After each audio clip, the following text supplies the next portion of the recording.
అందరికీ నమస్కారం అండి. అందరూ ఎలా ఉన్నారు? నేను బాగున్నాను. మీరు బాగున్నారని అనుకుంటున్నాను. ఇంకా బాగుండాలని కోరుకుంటున్నాను. మా ఆడపడుచు వాళ్ళ అబ్బాయి కోడలు కెనడా నుంచి రావడంతో అందరూ కలిసి భీమవరం వచ్చారనమాట అండి. అయితే మేమందరం కలిసి దేవాలయాలు తిరగటానికని తయారవుతున్నాం.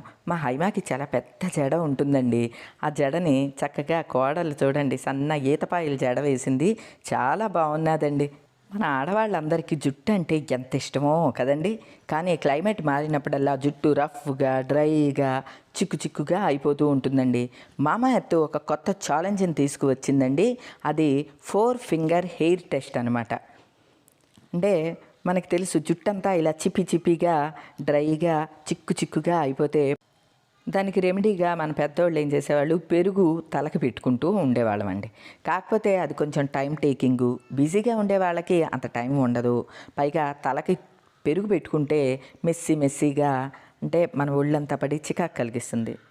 అలానే ఆ స్మెల్ కూడా చాలామందికి నచ్చదండి. ఆ పెరుగు స్మెల్ నచ్చదు. అందుకని ఏం చేస్తున్నారు, బిజీగా ఉండేవాళ్ళు కెరటిన్ ట్రీట్మెంట్ అనో కెరటిన్ షాంపూలు వాడుతామనో అంటూ ఉంటారు. కానీ వాటిల్లో బాగా టాక్సిక్ కెమికల్స్ ఉంటాయి. అలాంటి వారి కోసం Mamaearth curd smoothening shampoo, curd కండిషనర్ని తీసుకువచ్చిందండి. నార్మల్గా ఇంట్లో మనం తలకి పెరుగు పెట్టుకోగలం, కానీ కెరటిన్ని పెట్టుకోలేం కదా. కానీ Mamaearth curd smoothening shampoo and కండిషనర్లో కర్డ్ కెరటిన్ 2 ఉంటాయండి. దీనివల్ల మొదటిసారిగా షాంపూ వాడినప్పుడే 9 రెట్లు మన జుట్టు స్మూత్గా ఉన్నట్లు మనం గమనిస్తాము. దీనిలో పెరుగు జుట్టుకి న్యాచురల్గా కండిషనర్గా పనిచేస్తుంది. దీనివల్ల జుట్టు స్మూత్గా షైనీగా ఉంటుంది. కెరటిన్ను జుట్టుని ఫ్రీజీనెస్ని తగ్గించి సాఫ్ట్గా చిక్కుపడకుండా ఉంచుతుంది. ఈ రెండిట్లోనూ హార్మ్ఫుల్ టాక్సిన్స్ కానీ ఇలాంటివి ఏమీ లేవండి. ఇంకా ఇందులో ఉన్న కెరటిన్ కూడా ప్లాంట్స్ నుంచి తీసింది. అండ్ ఇది జుట్టుని జెంటిల్గా క్లీన్ చేస్తుంది. Made safe certified.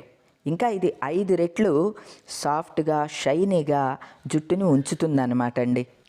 వీటిని వాడటం కూడా చాలా ఈజీ అండి. షాంపూ నార్మల్ షాంపూలానే కర్డ్ స్మూతనింగ్ షాంపూ వాడేసి వాటర్తో రిన్స్ చేసిన తర్వాత కండిషనర్ని జుట్టుకు పట్టిస్తే జుట్టు పట్టుకుచ్చులాగా మెరుస్తూ ఉండటమే కాదండి, చిక్కు పడకుండా మెత్తగా ఉంచుతుంది. ఇవి 2 యూస్ చేసి హెడ్ బాత్ చేసిన తర్వాత జుట్టు చాలా మెత్తగా ఉన్నదండి. ఇదిగోండి 4 ఫింగర్ హెయిర్ టెస్ట్. ఎంత బాగా జుట్టులోంచి వేళ్ళు బయటకు వచ్చేస్తున్నాయి చూసారా అండి. మామా ఎర్త్ ప్రోడక్ట్స్ అన్నీ కూడా డెర్మటలాజికల్లీ టెస్టెడ్ కాబట్టి ఆల్ హెయిర్ టైప్స్కి సూట్ అవుతాయండి. పైగా మనం పెట్టే ప్రతి ఆర్డర్తో లింక్ చేసి ఒక మొక్కని నాటుతారు. 2025 కల్లా 1 మిలియన్ మొక్కలు నాటాలని మామా ఎర్త్ యోచిస్తోందండి. పైగా ప్లాస్టిక్ పాజిటివ్ కూడా. ఈ ప్రోడక్ట్స్ అన్నీ కూడా వాళ్ళ అఫీషియల్ వెబ్సైట్ నుంచి కానీ, యాప్ నుంచి కానీ, అమెజాన్, ఫ్లిప్కార్ట్, నైకా నుంచి కానీ, లేదా నియర్ బై షాప్స్ నుంచి కానీ మనం ఈజీగా కొనుక్కోవచ్చు అనమాట అండి. వాళ్ళ అఫీషియల్ వెబ్సైట్ నుంచి కానీ, యాప్ నుంచి కానీ మీరు ఆర్డర్ పెట్టేటప్పుడు డిస్క్రిప్షన్లో నేను ఇచ్చిన కూపన్ కోడ్ కనుక యూజ్ చేస్తే మీకు ఎక్స్ట్రా 20% డిస్కౌంట్ కూడా వస్తుందండి. ఇక నుంచి చిక్కులు లేని జుట్టు కోసం ఎక్కువ కష్టపడక్కర్లేదండి. మామా ఎర్త్ కర్డ్ స్మూతనింగ్ షాంపూ అలానే కండిషనరు ఇవి 2 యూజ్ చేయడం ద్వారా మన జుట్టు చక్కగా మెత్తని పట్టుకుచ్చులాగా ఉంటుంది. చాలా స్ట్రాంగ్గా కూడా మన జుట్టు మారుతుందండి.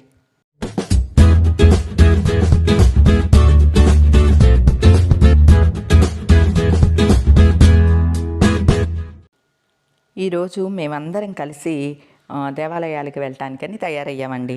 ముందుగా జైన్ దేవాలయం అని ఉంటుందండి మా భీమవరంలో. పెదామిరం అని ఆ ప్రాంతంలో ఉంటుందన్నమాట. చాలా బాగుంటుందండి టెంపుల్. అంటే జైన దేవాలయం అనమాట.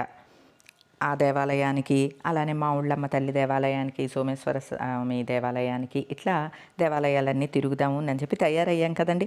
ఒక్కొక్కళ్ళం వచ్చి తయారయ్యి జాయిన్ అవుతున్నామండి. ఎప్పుడు మనం తయారైనా సరే ఒక పిక్ తీసుకోవాలి అనుకుంటాం కదండి. అదిగోండి ఒక ఫోటో తీసుకున్న తర్వాత అందరం పులోమని బయలుదేరామండి. ఇదిగోండి మన పాత ఇంటి దగ్గరే కారు అక్కడే ఆపారనమాట. మా ఆడపడుచు వాళ్ళ అబ్బాయి కొత్త కారు తీసుకున్నాడు. సరే ఆ కారు మీద అమ్మవారి దేవాలయానికి కూడా వెళ్ళినట్టు ఉంటుందని అదే కారులో బయలుదేరాము. ఏమండి నాకు బ్యాక్ సీట్లో కూర్చుంటే హెడేక్ వస్తుందండి, బహుశా టెన్షన్ కనుకుంటా. అది కాక కొంచెం వీడియోస్ అవి తీయటానికి వీలుగా ఉంటుందని ఫ్రంట్ సీట్ నాకు ఇచ్చేస్తారండి.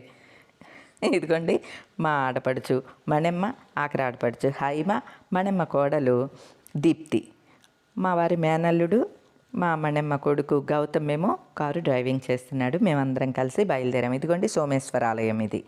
సరే వచ్చేటప్పుడు సోమేశ్వర ఆలయం దగ్గర ఆగుదాము, అప్పుడు ధూపసేవ జరుగుద్ది అని ముందు జైన్ దేవాలయానికి వెళ్తున్నామండి. ఈ కాలేజీలోనే మా పెద్దమ్మాయి సంధ్య చదివిందండి.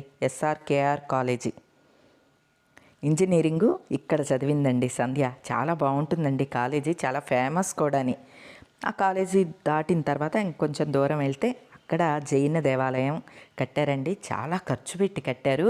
ఎంత బాగుంటుందోనండి ఆ గుడి. అంటే మా భీమవరంలో జైన్లు ఎక్కువ మంది ఉంటారు. అంటే బహుశా మార్వాడీస్ అంటారు అనుకుంటా. వాళ్ళందరూ కలిపి ఈ గుడి కట్టారండి. ఈ గుడి కట్టినప్పుడైతే పైనుంచి హెలికాప్టర్తో పూల వర్షాన్ని కురిపించారండి. ఇప్పుడు కూడా కార్తీక మాసంలో ఉత్సవాలు జరుగుతాయండి. అప్పుడు ఇసకేస్తే రాలనంతమంది జనాలు ఉంటారు. ఎక్కడెక్కడి నుంచో అందరూ కూడా జైనులు అందరూ వస్తారు, మార్వాడీసు అందరూ వస్తారనమాట ఈ దేవాలయానికి. ఇది ఎదురుగుండా ఉండే మరొక దేవాలయం అనమాట అండి. ఇది నేను ఇంతకుముందు చూడలేదు, అందుకనే ఒకసారి వెళ్ళి చూసొద్దాము అని గేట్ తీసే ఉంది. లోపలికి వెళ్ళాం. ఎంత ప్లెజెంట్గా ఉన్నదోనండి. పైగా ఇది ఒక కమలం పువ్వులాగా ఉండి పైన దేవాలయం ఉంది. గమనించారా అండి? అది కూడా నాకు చాలా బాగా నచ్చింది. ఇక అవన్నీ చూసుకుని మనకి ఎక్కడికి వెళ్ళినా ఫోటోలే కదండి. ఏమండి ఇదేం తప్పేమీ కాదండి. అవి అందరూ ఏమంటారంటే మీకు ఫోటోలు పిచ్చి అని అంటారు. ఫోటోలు ఉంటేనే కదండి మన జ్ఞాపకాలుగా ఉంటాయి. ఇందులో మరొక ఫోటోలు కూడా పెట్టాను. అంటే ఈ దేవాలయానికి నేను ముందు వచ్చినప్పుడు అనమాట. లాస్ట్ టైం ఎప్పుడు వచ్చాను? 2019లో వచ్చానండి. అప్పటి ఫోటోలు ఇంకా నా దగ్గర ఉన్నాయి. మరి ఫొటోస్ దిగబట్టే కదండి ఉన్నాయి. కాబట్టి అదేమీ తప్పు కాదు, అపరాధము కాదు. చక్కగా ఫోటోలు దిగి దాచుకుంటే మనకి మంచి జ్ఞాపకాలుగా ఉంటాయండి. మీరు చూసే ఈ ప్లేసులన్నిటిలో నేను ఫోటోలు దిగా. ఇదిగోండి, ఇది 2019లో ఇలా ఉన్నాను అనమాట అని చూసుకుంటున్నానండి. మళ్ళీ సేమ్ వచ్చి అక్కడ నిలబడి ఫోటో దిగుతున్నాను. ఇదిగోండి సేము. అంటే ఈ దేవాలయం పేరు వృషభనాథ్ దేవాలయం అనమాట అండి. ఆదినాథ్ దేవాలయం. ఇలా వృషభాలు అటు ఇటు 2 ఉంటాయండి, పెద్ద పెద్ద బొమ్మలు. ఏమండి ఈ దేవాలయం అంతా కూడాని పాలరాతితో కట్టారండి. ఏదో పాలరాయి అంటే పాలరాయి పలకలు తెచ్చి కట్టేయటం కాదండి, దాని మీద చెక్కుళ్ళు చెక్కారనమాట. అంత అత్యద్భుతంగా ఉంటుందండి. ఇదంతా పాలరాతి చెక్కుడే. నిజానికి ఇక్కడ కూర్చోకూడదండి మనం. ఈవేళ ఖాళీగా ఉందని కూర్చున్నాము. అక్కడ రాసి ఉంటుంది ఈ మెట్ల మీద కూర్చోవద్దు అని చెప్పి. ఎందుకంటే జనాలు వచ్చినప్పుడు ఇక్కడ కూర్చుంటే అడ్డు కదండి, అందుకని అలాగా రాస్తారనమాట. ఇదిగో చూసారండి చెక్కుడు ఎంత బాగుందో. ఇదంతా నేల మీద అండి, మీరు చూస్తున్నది ఇది నేల మీద. అలానే ఈ దేవాలయానికి చుట్టూ ఉండే డోర్స్ ఎంత బాగుంటాయోనండి. సాధారణంగా ఇంటి తలుపులు అవన్నీ డిఫరెంట్గా ఉంటే నేను చూస్తూ ఉంటానండి. అలాంటిది ఇటు చూడండి, వెండి తలుపులండి, ఎంత బాగుంటాయో. దాని మీద రకరకాల బొమ్మలు చెక్కి ఉంటాయి అన్నమాట. ఇలా అన్ని వెంపులా ఈ తలుపులు ఇలానే ఉంటాయి.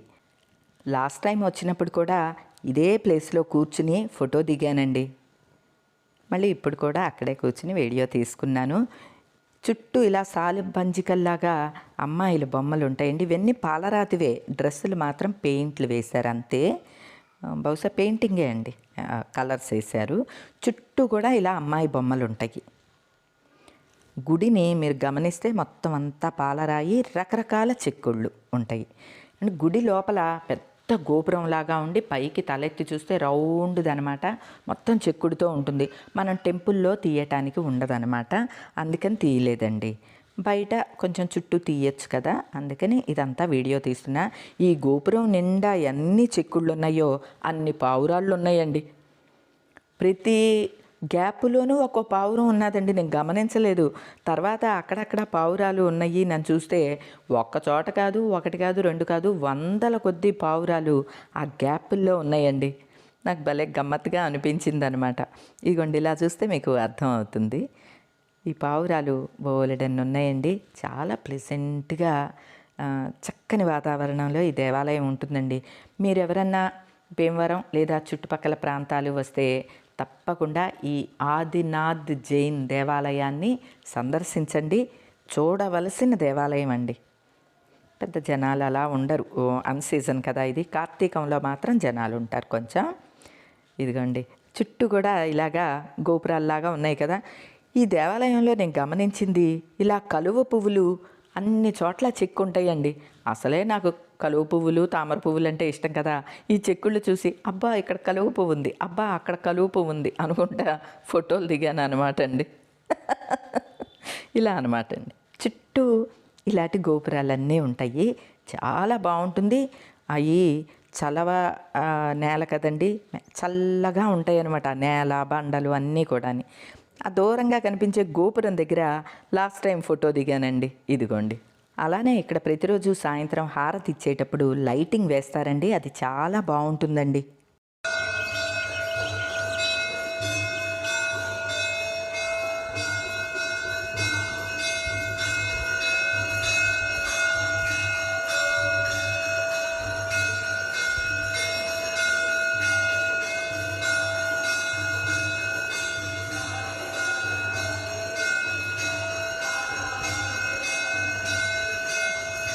ఇక అవన్నీ చూసుకుని మేము తిరిగి ప్రయాణం అయ్యామండి. మా భీమవరానికి పెద్ద దూరం ఏం కాదండి. ఇది ఒక 5-6 కిలోమీటర్ల దూరంలో ఉంటుంది, అంతే అనమాట అండి. ఒక పల్లెటూరు వాతావరణంలో కట్టిన చాలా పెద్ద ఖాళీ స్థలంలో ఈ మధ్య కట్టారనమాట అండి. ఇది అంటే దేవాలయం ఎప్పటి నుంచో ఉన్నది. బాగా దాన్ని పునరుద్ధరించి ఇలా పాలరాతి దేవాలయం లాగా కట్టి మాత్రం ఒక 10 ఏళ్ల లోపు అవుతుందండి. చాలా బాగుంటుందండి, తప్పకుండా చూడండి. ఇగోండి మళ్ళీ కాలేజ్ వెంపు నుంచి వస్తున్నాం, ఎస్ఆర్కేఆర్ కాలేజీ. మా పెద్దమ్మాయి ఇక్కడ చదివింది, చిన్నమ్మాయి ఏమో విష్ణు కాలేజీలో చదివిందండి. ఇగోండి ఇదంతా కాలేజీ ఆవరణలే, ఎస్ఆర్కేఆర్ కాలేజీ అని ఆ గేట్ వరకు అనమాట అండి. ఇక ఇప్పుడిప్పుడే చీకటి పడుతూ ఉన్నది. ఇక అక్కడి నుంచి మావుళ్ళమ్మ తల్లి దేవాలయానికి వెళ్ళామన్నమాట అండి.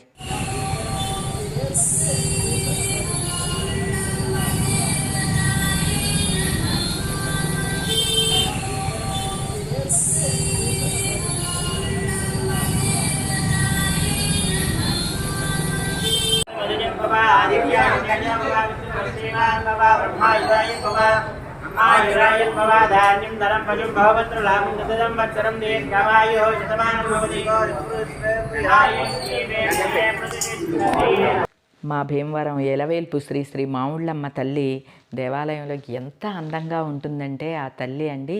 అలానే చాలా సత్యంగల తల్లి అండి. అమ్మవారికి అరటి గెలని మొక్కుకుంటారు.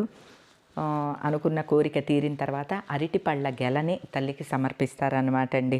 చాలామంది బిడ్డల కోసం ఎదురు చూసేవాళ్ళు మన ఫ్యామిలీ మెంబర్స్ ఉన్నారు. వాళ్ళందరికీ చక్కని బిడ్డలు కలగాలని ఆ తల్లిని వేడుకున్నానండి. ఇలా బయటికి రాగానే ఒక చిన్ని బుడ్డి మావుళ్ళమ్మ తల్లి కనిపించిందండి. మన సబ్స్క్రైబర్ అంట, వాళ్ళ అమ్మాయితో కనిపించి పలకరిస్తే నాకు చాలా సంతోషంగా అనిపించిందండి. పెద్ద పెద్ద కళ్ళుతో బుజ్జి మావుళ్ళమ్మ తల్లిలా ఉన్నది చూడండి ఆ పాప. మన ఫ్యామిలీలో వాళ్ళకి ఇలా చక్కని అందమైన బుజ్జి మావుళ్ళమ్మ తల్లి పుట్టాలని మనస్ఫూర్తిగా కోరుకుంటున్నానండి.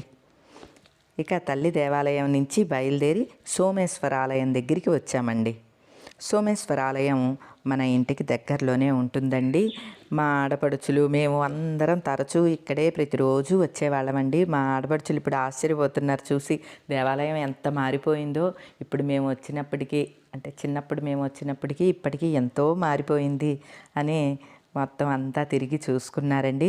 సోమేశ్వర ఆలయంలో రోజు అంటే ప్రతిరోజు రాత్రి 7:30కి ధూప సేవ అని జరుగుతుందండి. చాలా బాగుంటుందండి. నేను కొన్ని సంవత్సరాల పాటు ఆ ధూప సేవ చేశానండి. అంటే న్యూస్ చెప్పేసిన తర్వాత డైరెక్ట్ శివాలయానికి వచ్చి ఆగేదాన్ని అనమాట. మా వారు నన్ను అక్కడ డ్రాప్ చేసి వెళ్ళిపోయేవాళ్ళు. ధూప సేవ చేసి అప్పుడు ఇంటికి వెళ్ళేదాన్ని అనమాట అండి. చాలా రోజుల తర్వాత ధూపసేవకి వచ్చాను. ఒకసారి ధూపసేవ ఎలా జరుగుతుంది అనేది కూడా మీకు వీడియోగా పెడుతున్నాను, మీరు కూడా చూడండి. అంటే స్వామివారికి సాంబ్రాణిని మేళ తాళాలతో దేవాలయం చుట్టూ 3 ప్రదక్షిణలు వేస్తూ సాంబ్రాణి వేస్తారనమాట. ఆ తర్వాత మంత్రపుష్పం సమర్పించి హారతి ఇచ్చిన తర్వాత స్వామివారికి ఇక పూజలన్నీ ఆ రోజుతో పూర్తి అయినాయి అని అర్థం. దాన్ని ధూపసేవ అంటారండి.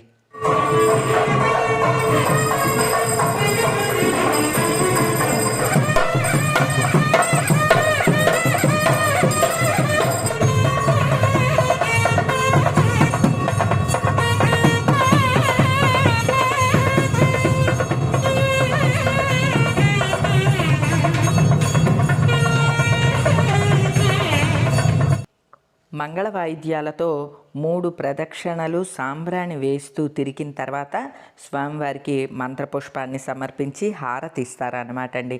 దీన్ని ధూపసేవ అంటారు. ఈ ధూపసేవ ప్రతిరోజు జరుగుతుందండి.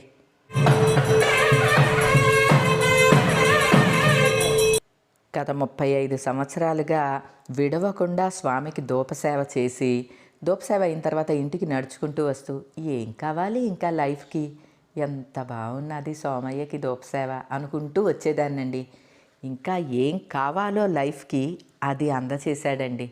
అదేనండి యూట్యూబ్ పెట్టి పెద్ద ఫ్యామిలీని శివయ్య నాకు అందించాడు. ఇంతకన్నా నిదర్శనం ఏం కావాలండి. ఇదిగోండి మా సోమేశ్వర ఆలయం బయట ఆవరణ అంతా కూడా ఇలా ఉంటుంది. ఈరోజు మా ఆడపడుచు కొడుకు బర్త్డే అండి. ఆ దంపతులకిద్దరికి ఈ దేవాలయాలన్నీ చూపిస్తూ పనిలో పనిగా మీకు కూడా చూపించేశానండి. ఆనందంగా స్వామివారిని అమ్మవార్లను అన్నీ దర్శించుకుని ఇక ఇంటికి బయలుదేరామండి. ఈ రోజుకి ఇదేనండి. మరో మంచి వీడియోతో మళ్ళీ కలుస్తా. అప్పటి వరకు ఉంటానండి.